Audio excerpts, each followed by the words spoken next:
নিম্ন কিংবা মধ্য আয়ের মানুষের কাছে নিত্যপণ্যের বাজার যেন হয়ে উঠেছে আতঙ্কের আরেক জায়গা। বিভিন্ন স্তরের অদৃশ্য খরচ প্রতিনিয়তই কষ্ট বাড়াচ্ছে ক্রেতাদের, যা নিয়ে ক্ষুব্ধ সবাই। অভিযোগ রয়েছে সঠিক পদক্ষেপের অভাবে নিয়ন্ত্রণে আসে না বাজারের কোনো কিছুই। 100% কপার কন্ডেন্সারে তৈরি ভিশন ফ্রিজ, তাই গুণে মানে অটুট থাকে বছরের পর বছর। প্রায় 1.5 যুগ ধরে পুরান ঢাকার একটি বেসরকারি হাসপাতালে চাকরি করেন বরিশালের আরিফ হোসেন। এই সময় তার আয় বেড়েছে 3 গুণ, পাল্লা দিয়ে বেড়েছে ব্যয়ও।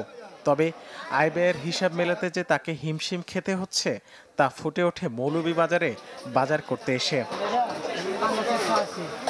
একই অবস্থা পুরান ঢাকার আরেক বাসিন্দা জোলেখা বেগমেরও।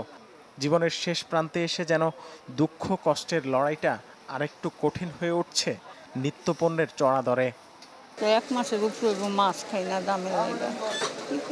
1 মাসের উপর মাছ খাই না, পাই না। 180 টাকার মাছ পাই না।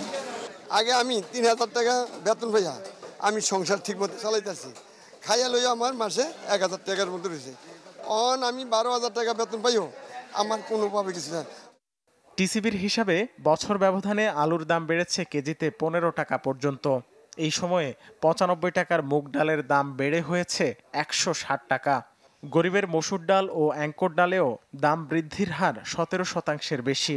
নিজস্ব উৎপাদন ও আমদানি স্বাভাবিক থাকার পরও বেড়েছে মাঝারি ও মোটা চালের দাম। এমন পরিস্থিতিতে কেমন আছেন ভোক্তা সাধারণ? বাজার কার্যকায় হাতে চলাফেরা ঠিক হয় না, সামাজিকভাবে চলা যায় না।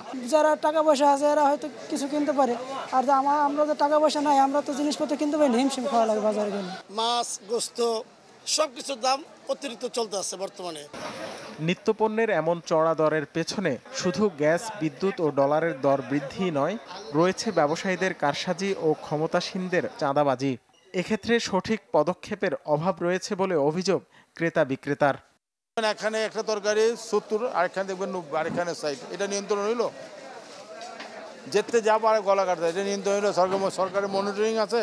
যেমন আমরা কারণ বাজাতে মাল কিনি, ওনে ফটো দিতে হয়, হেনে দিতে হয়। কারণ বাজাতে বাইরে এলে ওই রাস্তায় খাড়া একজনে হারে দিতে হয়, 20 টাকা করে নেয়, 10 টাকা করে নেয়।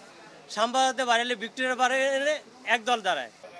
সরকারি হিসাবে গেল মাসে দেশে খাদ্য মূল্যস্ফীতি ছিল 10.22%।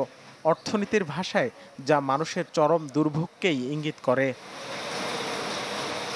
রাকিব হোসেন, চ্যানেল 24, ঢাকা।